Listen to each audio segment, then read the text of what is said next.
Let's understand the world a little better. With me is Dr. Paul Hansbury. He's a political analyst with a Ph.D. from Oxford and the author of Belarus in Crisis.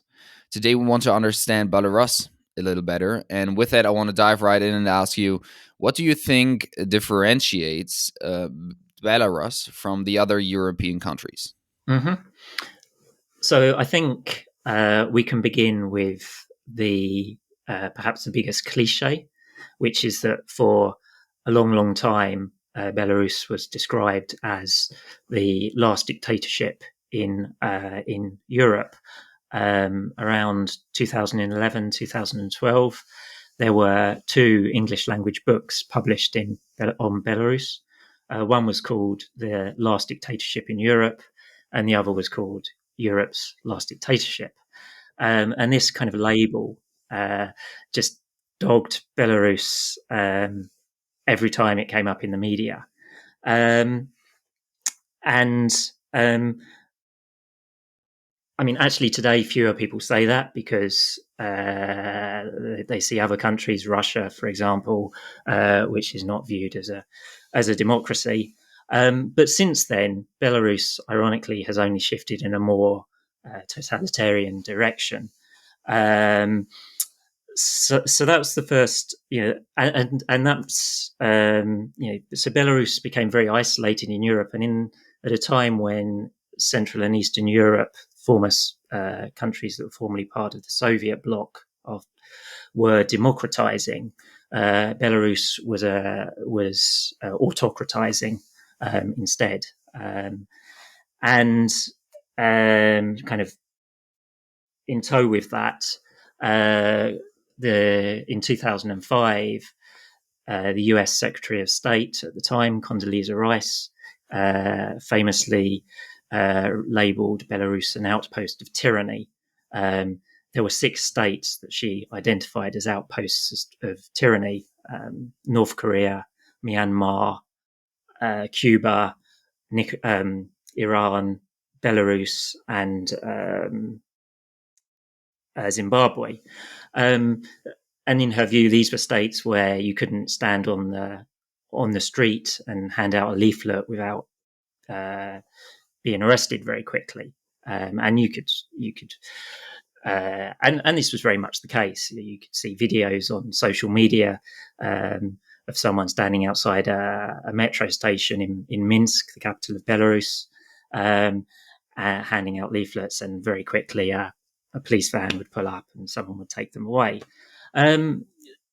So this Belarus has a very negative reputation, and it has had for a long time. And that's very much set it apart from the rest of Europe.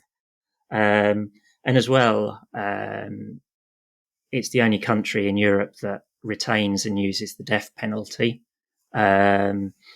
We'll discuss the significance of the year 2020 a little bit later, I think. But although there's a lot of secrecy around numbers being executed, up until 2020, there were you had at least a single-digit number of people being executed for certain crimes, murder, and terrorism. More recently, the legal code has been changed so that there are more things that capital punishment can be used for. So these are very negative things. So I should say that Belarus is also a very beautiful forested country, and like every country in Europe, it is unique. And I started this answer with another cliche, but I have genuinely found in the past that Belarusians are very hospitable and welcoming people, and it's a country that very few Western Europeans have travelled to. It's today very difficult to travel to Belarus, and against I know in the UK it's against my country's travel advice. But it's very unlike any country in Europe. I think any country expert will say that about the country they know about, but I think in the case of Belarus, it is genuinely the case. So why has Belarus developed so differently in a less democratic way? Mm. Um, so I guess to answer that, we have to go back to the end of the Soviet era. Um, the the Soviet Union's fate was actually sealed formally in Belarus. In December 1991, the leaders of the Russian, Belarusian, and Ukrainian Soviet Socialist republics met at a dacha, a summer house in the Belavezha forest, uh, which is in what is today Belarus. And they signed the Belavezha Accords, which were the document where they said that they were their own independent republics. And once the leader of the Russian Soviet Socialist Republic had said that, that meant the Soviet Union was effectively ended. So this was the leader of Russia, but not the leader of the Soviet Union. So you had Mikhail Gorbachev, who was in charge of the Soviet Union, but Boris Yeltsin, who was the president of the Russian Soviet Socialist Republic. And so, in terms of you get a few years of a couple of years where politics in newly independent Belarus is uncertain. It's not clear quite where Belarus is going, and there was a chance that Belarus would have democratized. There was a proliferation of political parties, for example, in the early 90s. But I suppose to understand what happened since then, the first thing to think about is how uh,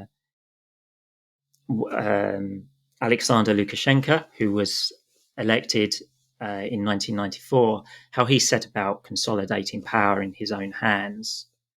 Um, so he comes to power in 1994. This is an individual who um, is little known in Belarus at the time. Most Belarusians don't know who he is. He'd had a stint working as a teaching. He had been the director of State Farm. This is where, in the kind of the more popular rhetoric of media analysis, Mr. Lukashenko is described as having been a pig farmer. Um, so he goes into politics, and then in 1994 he is put in charge of leading a corruption investigation, and this becomes his stepping stone into power in a way. Um, it's a way that he's able to impress both Belarusian citizens at large, and also win over deputies in what it's not exactly a parliament, but the equivalent of the parliament of the day. Um, so he conducts this investigation into corruption, presenting himself as a clean, uncorrupt figure, something that he has played on ever since.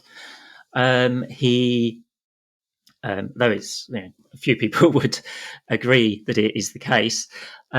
He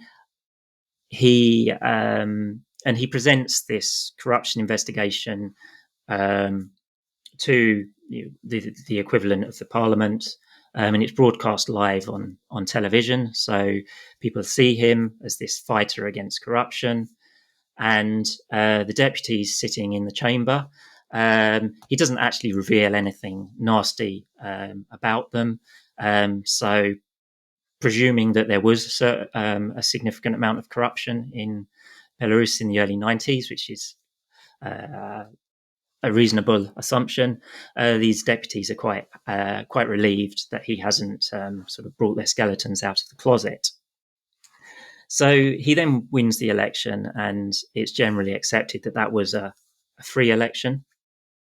And then he uses a series of referendums and presidential edicts, decrees to centralize power in his own hands. Um, and and so he sets about building what becomes a highly centralized state.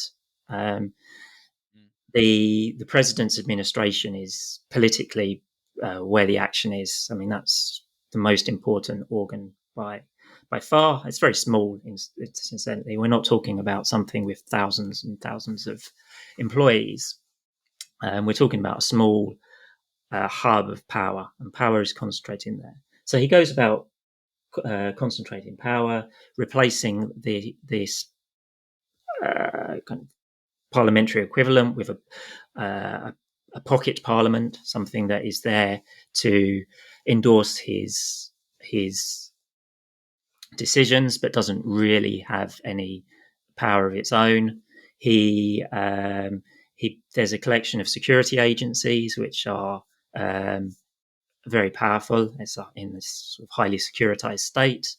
Most notoriously, at least by name, is the KGB. So Belarus post-independence doesn't change the name of um, the Committee for State Security that had existed in Soviet But times. it's a separate organization, or is it still the same? Well, it's still the same organization, though it will have broke. So within the Soviet Union, there will have been the local branch, I suppose, of the KGB, and so that became that kept its name. So in other Soviet republics, these things still were But with renamed oversight and from Russia? refashioned. Sorry. With oversight from Russia? Oh no. Well, that's an interesting question. Um, so it was it's generally thought that in the 90s the KGB did retain very strong links to its counterparts in Russia. I suppose what is significant is that in Russia at this time, the security apparatus is being uh, is broken into some separate parts of its own, and the change in Russia perhaps breaks some of those links with time. Um, it's hard to say for sure the extent of ties between the two security agencies, but they do work together certainly. Um, and also on this sort of consolidation of power, he goes about this quite ruthlessly, but also sometimes violently. In 1999, a number of opponents of Lukashenko disappear, presumed murdered. And this is, in fact, something that has been in the news again, the world news again, just very recently. At the end of September, there was a trial taking place in Switzerland of a Belarusian who claims to have been a member of the Belarusian state death squad. And he has confessed to being involved in the uh, murders of some of these prominent opponents of Mr. Lukashenko. Um, in a slightly bizarrely, he was acquitted by the court, um, which has raised some eyebrows, certainly. But so yeah, the Lukashenko also used these kind of more brutal methods, and then this is obviously very murky. All the while, Lukashenko is de facto has power in Belarus, then it's going to be hard to get at the truth of what happened in 1999 to these people. And then perhaps I can say a couple of things about what has happened more recently in Belarus, Yeah. One question though. How did he come to power? So he was elected in 1994. There was an election, so he'd headed this corruption investigation, um, and this was in the run up to the election. So um, people do vote, and Democratic and election. Okay. it's generally accepted that election was a free election. There have been 5 elections since, none of which have been um, rated as fair, free or fair by Western observers. Usually, there are observers from Belarus's allies who are on hand to give their endorsement of the process, but they are not free or fair. Do you know And how that gets measured? By what metrics? If foreigners look at that, how how do they well, judge? there have been observers watching the counting process, for example. Um, the What election observers sometimes say is that they're not, although they are allowed into the room where the counting takes place, they are often put quite a long way from the count. Um, you can do, there is a sort of election forensics that you can, quantitative crunching of numbers that you can do. That tends to be done more in the case of Russia than in Belarus. Um, but I don't. I mean, Lukashenko, in 6 elections, he has claimed that between 80 and 85% of the population have voted for him in every election. Now, no kind of public opinion polling has shown anything like that level of support for him. I would say that in the early years, he did have um, a level of popularity. There was a kind of social contract that he provided a basic level of social. The state supplied a certain level of social support, welfare for its people, maintained a certain level of living, and in return, people didn't have an involvement or a say in the political process. Um, so, I mean, yeah, the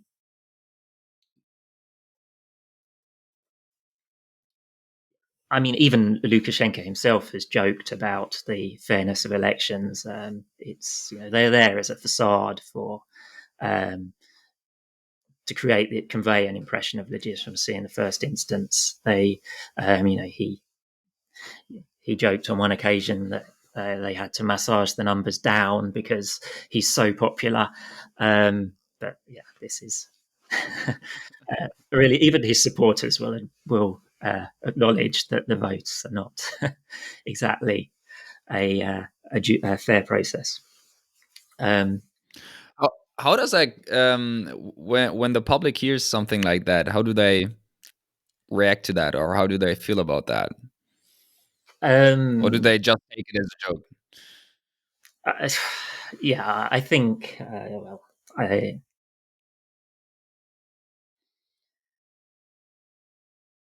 well, it's hard to say. I mean, it depends. I mean, obviously, a lot of people vehemently opposed to Mr. Lukashenko, and they probably would ignore such comments. People who are more inclined to support him probably enjoy it, I suppose. Um, but yeah, I mean, it's Okay. hard to say. Um,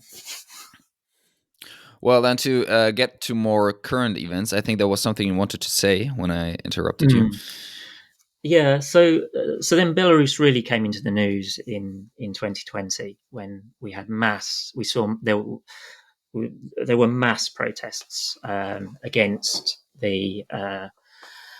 against the election result, actually. But perhaps to understand what happened in 2020, we could begin with the COVID pandemic. Um, so that as the 2010s wore on, the economic situation in Belarus was becoming um, increasingly difficult. Um, and when the pandemic hit, the state didn't take any countermeasures, so there were no state mandated lockdowns or isolation requirements um, or anything that we saw in most of Europe.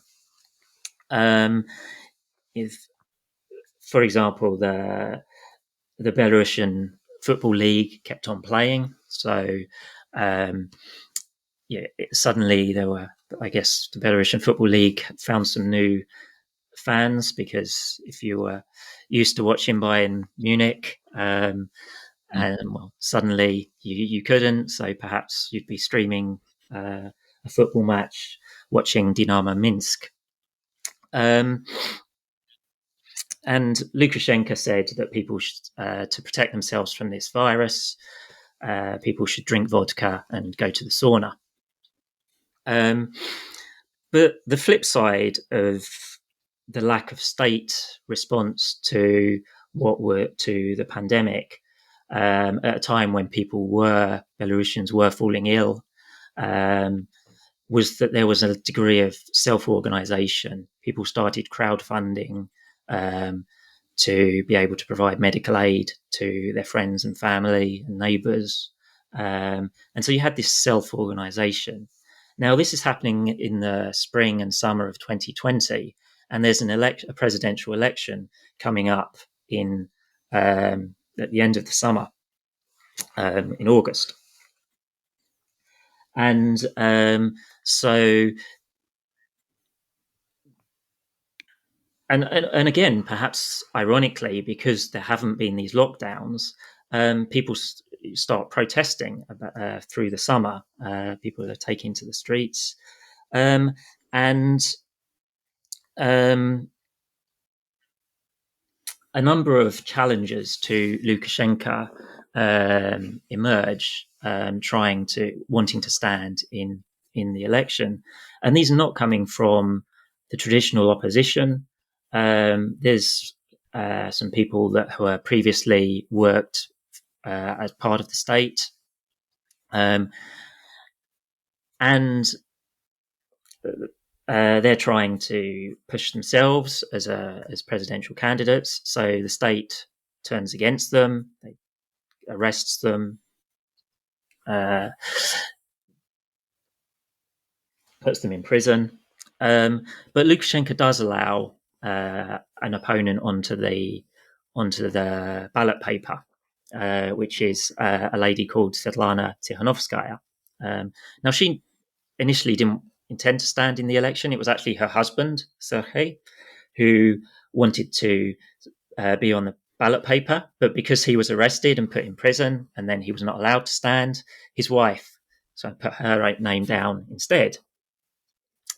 Um, and the election goes ahead. Supporters of Svetlana Tikhanovskaya claim that she won the election. Supporters of Lukashenko inevitably claim the opposite. The official result is that 81% of people voted for Lukashenko, and I think it was 10 or 11%, according to the official results, voted for Tikhanovskaya. But no one seriously believes that this was the result, given the scale, the protests on the streets that had already been building through the summer. And so now we get post-election, we see even bigger protests. And so we get perhaps 300,000 people on some weekends taking to the streets. Now, for context, Belarus has a population of fewer than 10 million to begin with, or just under 10 million. So you can see that you've got a phenomenal number of people taking to the streets. These are by far and away the biggest protests in Belarus's history. Um, and a lot of Western media buy into this idea that Lukashenko is about to be toppled. But he isn't. He relies on Russia for a lot of support. Russia sends kind of security advisors into to Minsk to give some help. Because it even sends kind of media staffing, because a lot of state media employees go on strike. And the protests clearly reach some kind of critical mass, because people that one wouldn't have expected to see protesting in the past suddenly down their work tools, take to the streets. And so, at one point, state TV is having to broadcast an empty studio because it doesn't have any staff. So real problems. And so the state cracks down very hard on the protesters. The opposition at this point are either arrested or they leave the country. So Svetlana Tikhanovskaya, who was on the ballot paper, she goes to Lithuania, where she's been based ever since. And no EU state, the UK, the US as well, no Western state recognises the result of the election, um, and or the legitimacy of Mr. Lukashenko. Um, and this kind of crackdown against any sign of dissent has continued in the 3 years since then. And then perhaps the other really significant thing to note is that in February last year, when Russia launched its large scale invasion of Ukraine, the one prong of that invasion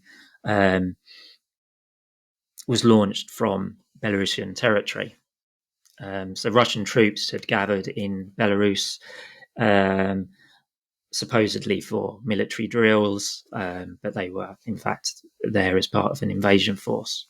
And so, although Belarus has not sent its own troops into Ukraine, it's been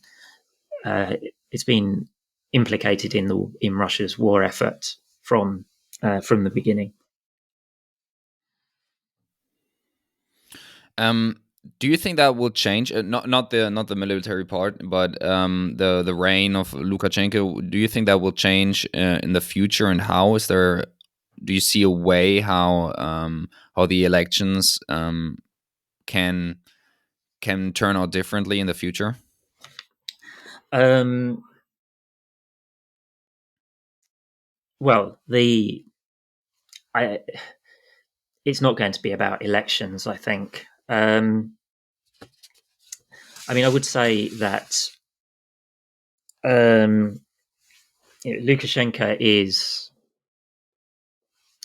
a 69-year-old man. He's not going to be around forever. It may be that if he is not ousted through political events, that nature will take its course sooner or later. He's not someone who has decades to live in him. So change will come to Belarus. Um, Earlier this year, there was a suggestion that he had a serious health condition. It was He was not seen in public for a number of days, and as usually happens with dictators when they're not in the public eye, rumors proliferate.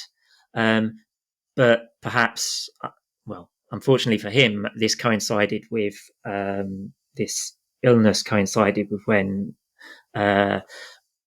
with the Victory Day parades on 9th of May, when in the Russia and Belarus, which built its recent identity on the Second World War, defeat of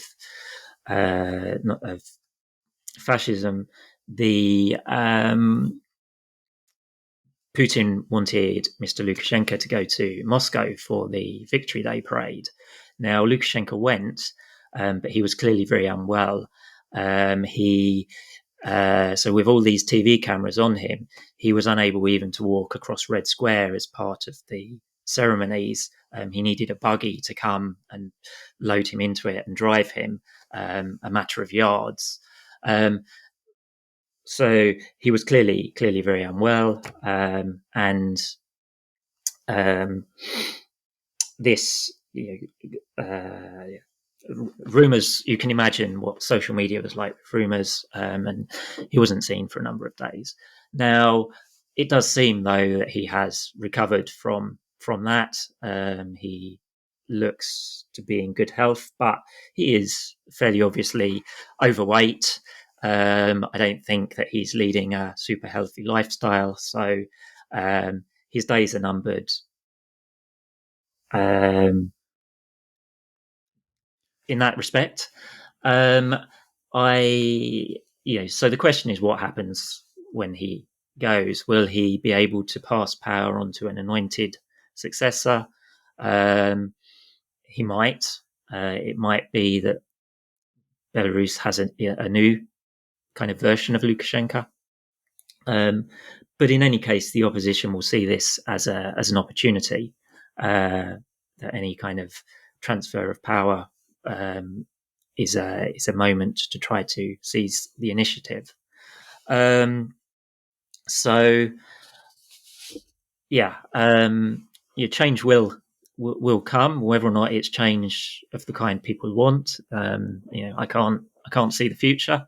Unfortunately, in the short term, it's hard to see any positive change in Belarus. But Hmm. Hmm. um, You mentioned the KGB. Other than that, how independent would you say is Belarus from Russia currently? mm, so this is kind of the $1 million question in a way. Um, to, to to stay in power after 2020, Russia's support for Mr. Lukashenko was crucial. Uh, what so the question that none of us can really answer is, what concessions did he make in return for that support? Um, Legally, Belarus is a separate state, is recognized by other states as an independent entity. But to answer your question, we might think about domestic policy and foreign policy separately. So in domestic policy, Lukashenko is clearly making the decisions about what happens in Belarus. Um, but it may be that he's doing that at Vladimir Putin's indulgence. That if he did something that Putin really was unhappy with, then Putin might step in. Um, um, and it's sort of this popular idea that that Russia might annex Belarus formally. There certainly has been a kind of creeping annexation in the extent that Russia's powers have got greater and greater. But Belarus is not. I mean, in its domestic policy, Belarus is making Lukashenko is making decisions, but this is being eaten away at, and through a series of agreements with Russia, which it's a lot of which is not known publicly. A sort of boring but important detail, I suppose, is I heard someone say recently that Belarus had traded away its fiscal sovereignty. So the two states have signed agreements on tax regime harmonization. Well, if you think that even within the European Union, the idea of common taxation is highly resisted, it shows you that the level of integration is prospectively kind of well beyond where Interesting. I was. But um, so while a lot in the opposition would like to, and in kind of some Western media would like to say that Belarusians are living under a sort of Russian occupation regime, with Lukashenko as a puppet of Mr. Putin. I think that probably isn't quite the case. I think Mr. Lukashenko is trying quite hard to maintain some independence from Russia. He has fewer and fewer uh, mechanisms for demonstrating that. But in domestic policy, yes. If we think about foreign policy, then it's a bit harder, I suppose, to see Belarus as operating freely. You know, I would, looking at the invasion of Ukraine, last February. Did Lukashenko know that his country was about to be implicated in the invasion of Ukraine? I don't know for sure, but it's and people say a lot of different things on this. On the one hand, it's hard to believe that with all those troops on his border, he didn't know it was about to happen. But I think it is genuinely possible that Putin didn't tell him what the plans were, and that sort of shows how little autonomy Belarus has in international affairs. So, How was the invasion portrayed in Belarusian media? um, so I think state media didn't really cover Belarus's involvement particularly. The media environment in Belarus is quite different to anywhere else in Europe. It's the state media dominates, and yeah, they do on the war. They largely report sort of Russian positions. It's really an extension of Russia's arguments. So I think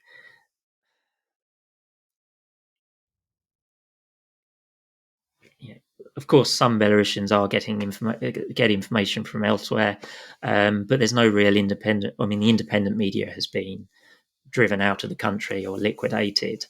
Um, so, um,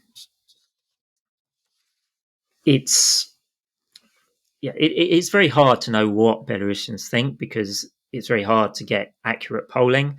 I think there's an element of there is an element of fear um, among the population. People know that they shouldn't speak out against Mr. Lukashenko, but I think that he does also still retain a core of supporters, and I think because um, Russian media does have more or less unbridled access into Belarus as well. So a lot of people are getting information from Russian media, so they will see the invasion through that lens. Next to Russia, what other allies does Belarus have? Mm, Pretty um, similar to Russia, right? yeah, I mean, so for Lukashenko, Russia is undoubtedly the most important ally he has. I say for Lukashenko to distinguish him from the Belarusian people, but he's relied heavily on Russia for support, and in the past he has been quite skilled at manipulating that relationship. In addition to Russia, uh, Lukashenko has pushed hard on the idea of having good relations with China. Now, a decade ago, China launched its Belt and Road Initiative, which is this kind of huge infrastructure project for trading into Europe and Africa from China. And Belarus tried to present itself as a gateway into Europe to the Chinese to say, use us as your doorway into Europe. Now, after 2020, the EU, the UK, the US, whacked very heavy sanctions on the Belarusian regime. The borders are not entirely closed, but there are very few crossing points today. And so it's very hard to see what China actually gets out of the relationship right now. But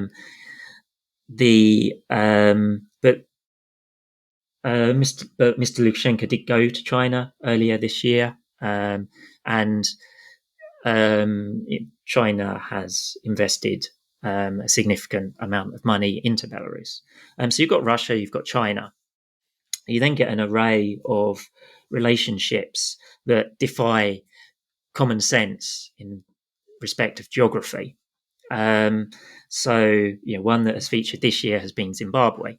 Um, Lukashenko's regime has been talking up this idea of developing relations with Zimbabwe. Well, it's not an obvious trade partner. A small state, a medium-sized state in Eastern Europe, and a state in the sort of southern half of Africa. Um,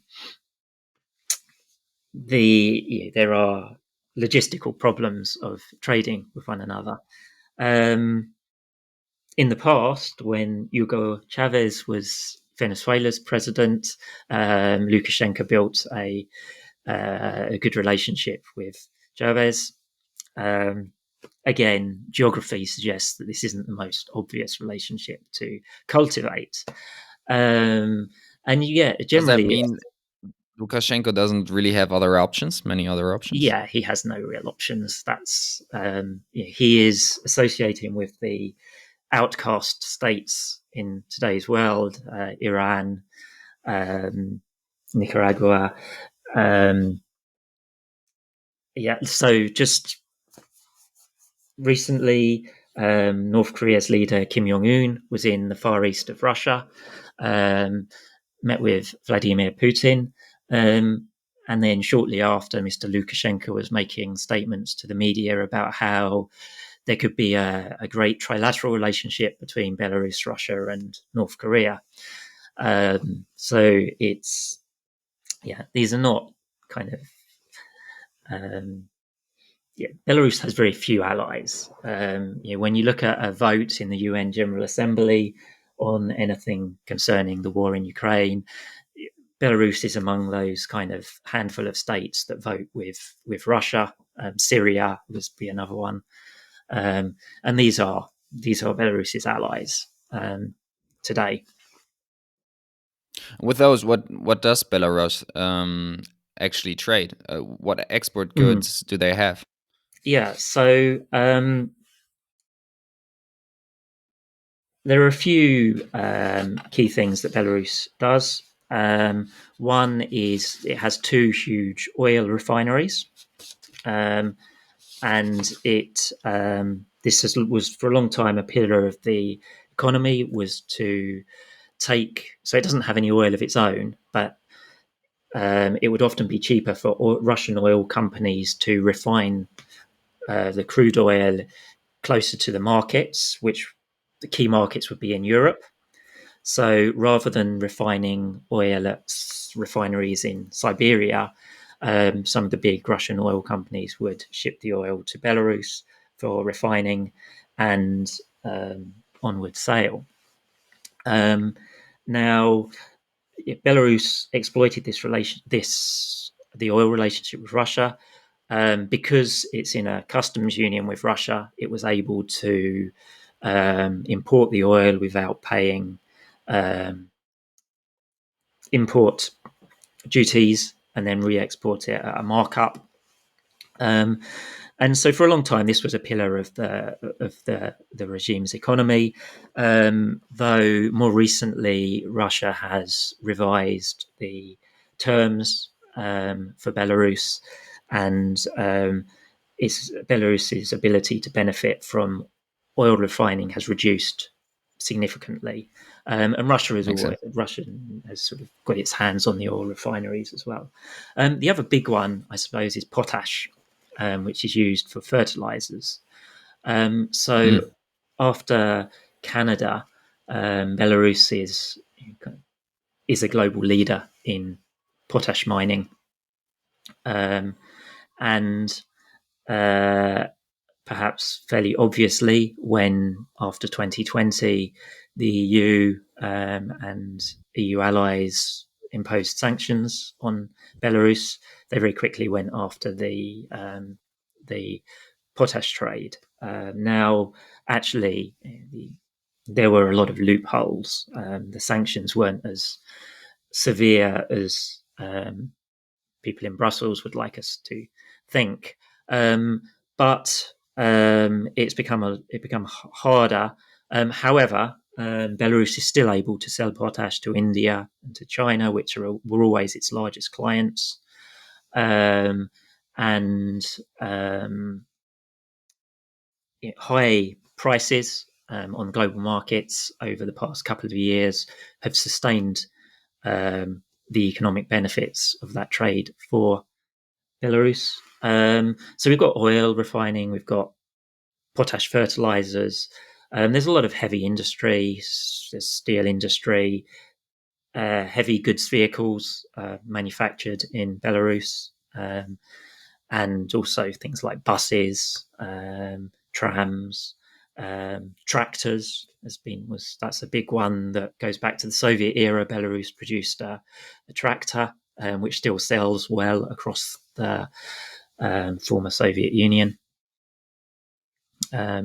So yeah, a lot of industry. There's some agricultural, and one thing that got a lot of attention in the years leading up to 2020 was its blossoming IT sector. There's a lot of Belarusian IT entrepreneurs. Now,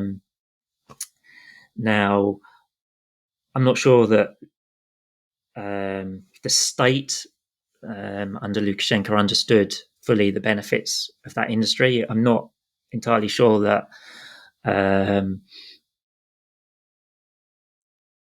that its contribution to GDP was quite as promising as some thought. But in any case, after 2020, that industry has been just decimated. A lot of the IT specialists have left the country.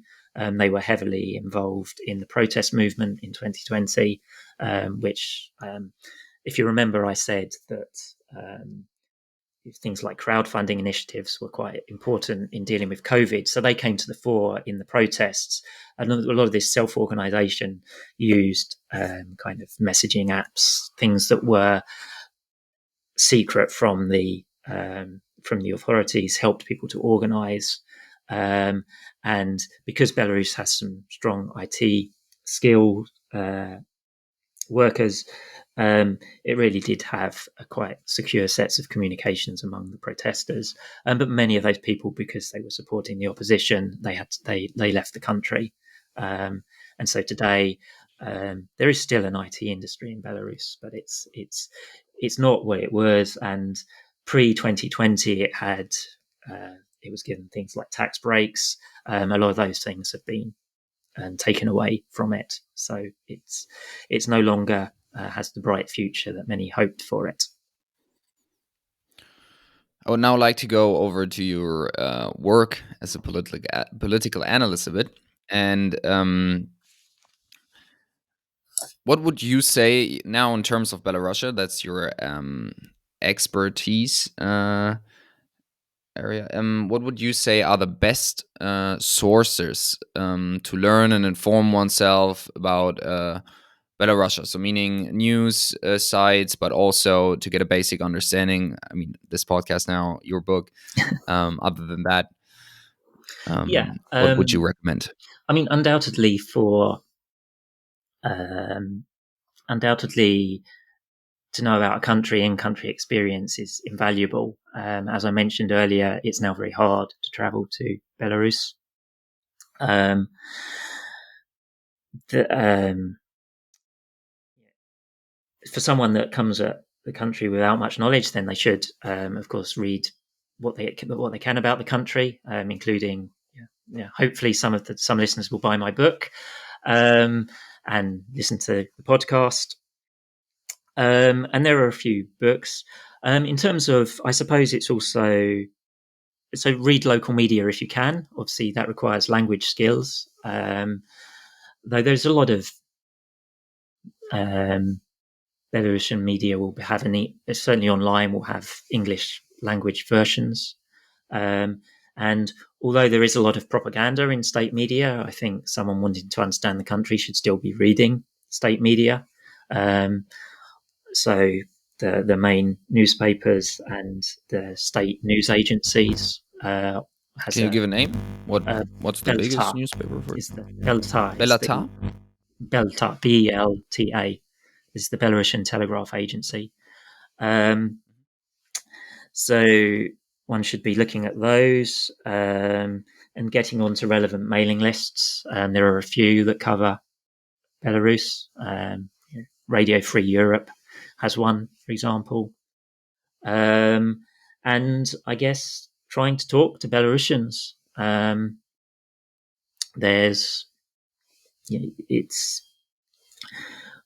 I'm not always the best at talking to people, but you need to talk to people you agree with and people you disagree with and hear different views. Go talk to people, approach people with an open mind, but at the same time be critical, because people do have agendas.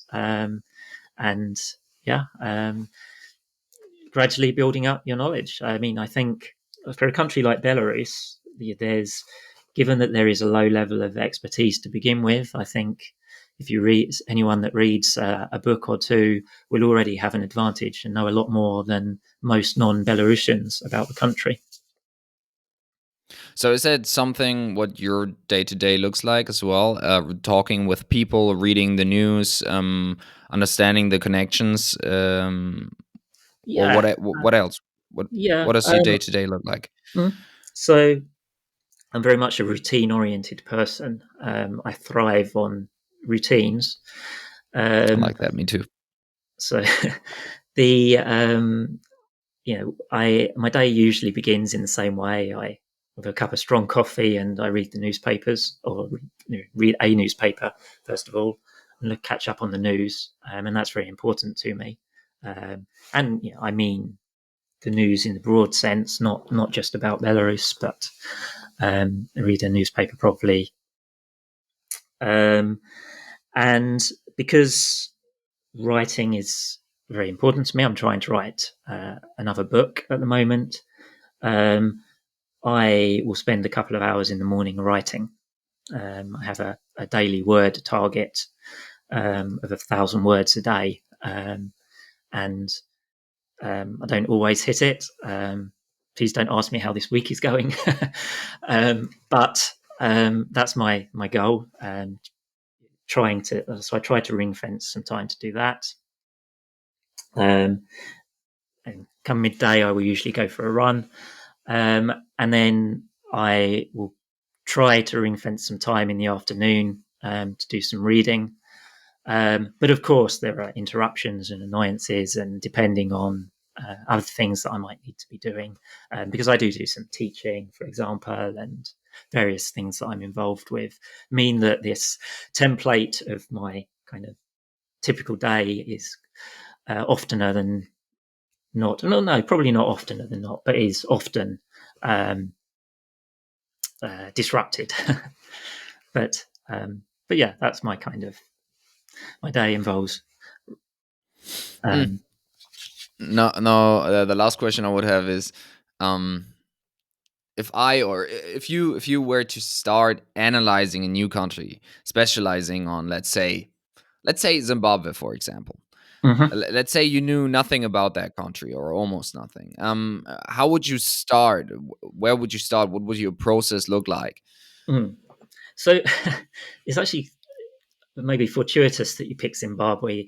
I So when earlier this year, Belarus and Zimbabwe were sort of talking up their relationship, one of the first things I did was I followed a couple of Zimbabwean journalists on social media, kind of independent journalists, um, which was actually a really helpful thing to do, because I saw that the way they were reporting a certain trade deal they'd a trade agree, piece of trade with Belarus was very different to how Belarus was reporting it. So I mean, both people on both sides were quite negative and a bit perplexed by this uh, by arrangement. I think it was involved sale. It may have been the sale of tractors. I forget, but the Zimbabwean media were criticizing their government for overpaying, saying, "Look how much more we've paid than Kyrgyzstan paid for the same tractors." And in the Belarusian kind of audience were just a little aghast that they would be trying to establish relations with Zimbabwe so far away. Um, But actually, yeah, your question is, what would I do? I'd do the same things that I said for someone about Belarus. Read as much as I can and as widely as I can on the topic, on the country.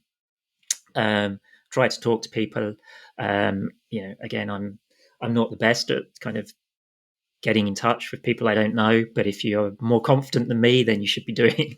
Someone should be doing that, because you can learn a lot from talking to people. Not just people from the country, but also people engaging with the country in various contexts. That gives a lot of different angles to come at something. Um, and yeah, I mean, I guess if I were trying to learn about Zimbabwe, I would probably, if I had the means, I would probably go there. Um, um, if you can. To really get the experience. Yeah, makes sense. Before we get into the last segment, which would be a few rapid fire questions, let me ask you: is there anything I should have asked you that I didn't, or anything that you still want to say? Um,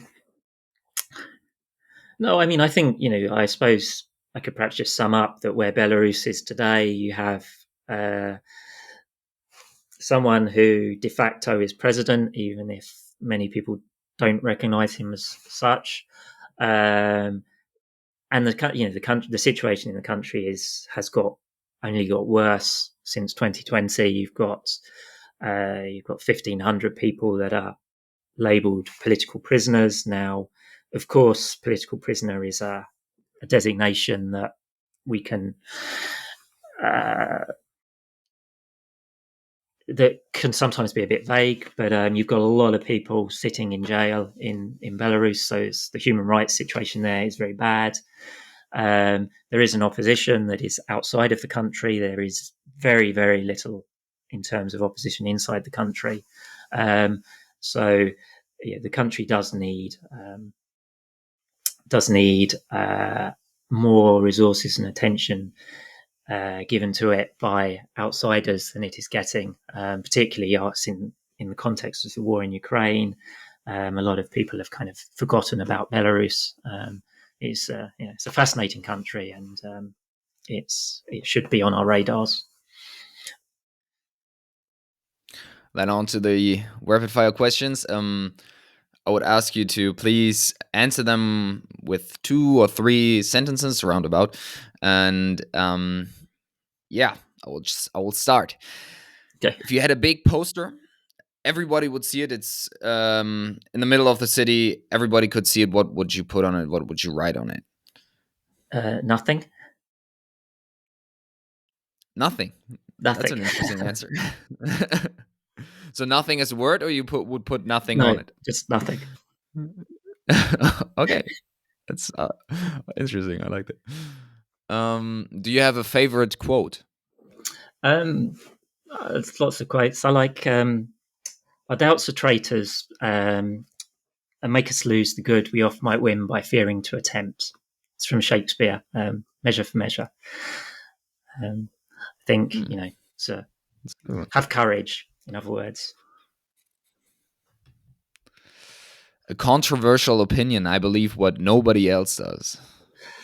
Well, I think I hold many unfashionable opinions that get me into trouble.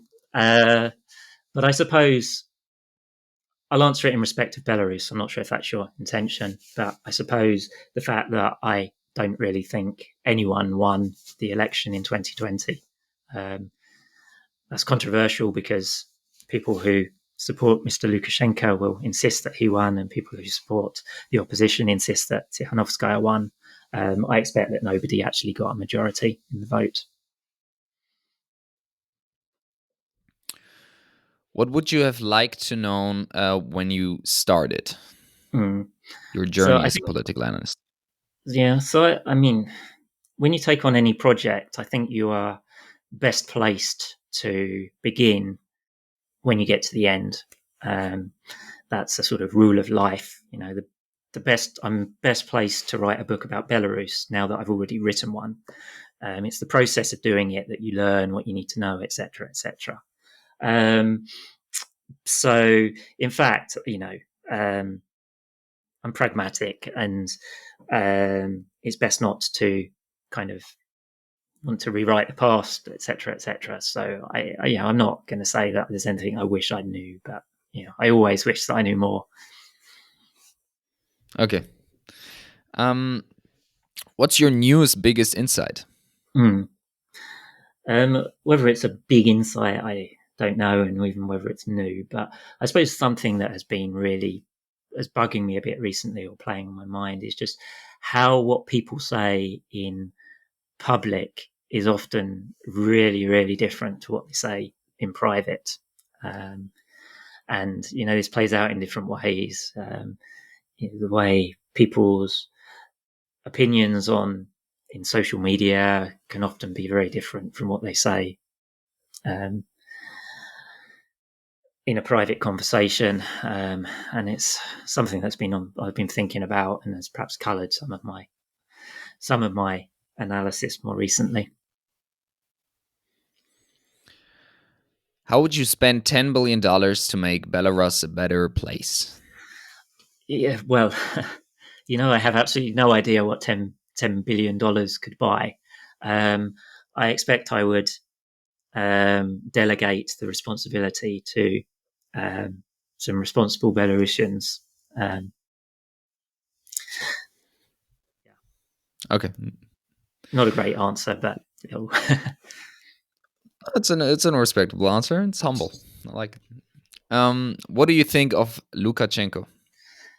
well, I think his days are numbered. To stay in power for nearly 3 decades now requires um, something more than luck alone. Although he has actually had a certain amount of luck. I mean, one quick example of in after the elections in 2001, which were on 9th of September, when Western uh, politicians were just looking at what happened in Belarus and were about to kind of draw some attention and criticize what had happened.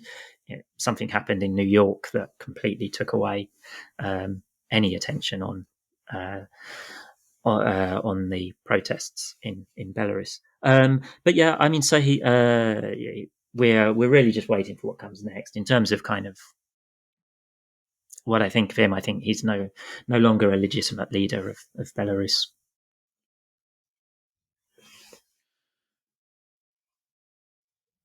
What, in your opinion, or how would you measure the performance of a prime minister or of a president? Hmm. Um, Having watched British politics for too long, I think avoiding kind of scandals and is uh, um, is a key thing. Can you quantify honesty? I don't know. But yeah, it's hard. I mean, obviously there are so many ways you could answer the question. You could answer it economically rather than politically. You could answer it in terms of public opinion. But I think actually someone that does the job and avoids scandal is a good starting place.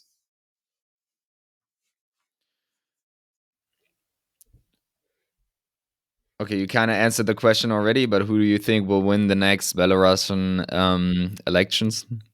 Yeah, well, so Belarus has parliamentary elections in 2024, and then it constitutionally should have a presidential election the following year. Well, since there are now no oppositional parties left in Belarus, they've all been liquidated. Um, it's a bit of a there isn't much to predict. There are four um, pro-regime parties, basically. There will be some balance between them. Nominally, one's on the left, one's on the right, or two are in the centre. Um, they'll probably end up with an even split. Um, and in terms of the presidential election, well, it won't be free, it won't be fair. I predict confidently that if Lukashenko is still there, that he will claim to have got 84% of the vote. All right. Well, thank you very much, Paul Hansbury. If you want to know more about his insights, about his ideas of Belarus, by his book Belarusian Crisis. Thank you very much for being here. And yeah, is there anything else you want to say? You want to add No, thank you for something to promote? talking to me, and good luck with the podcast. Well, I have my book to promote. You can Now we can see please buy it. it. I Perfect. need to sell some more copies. Great.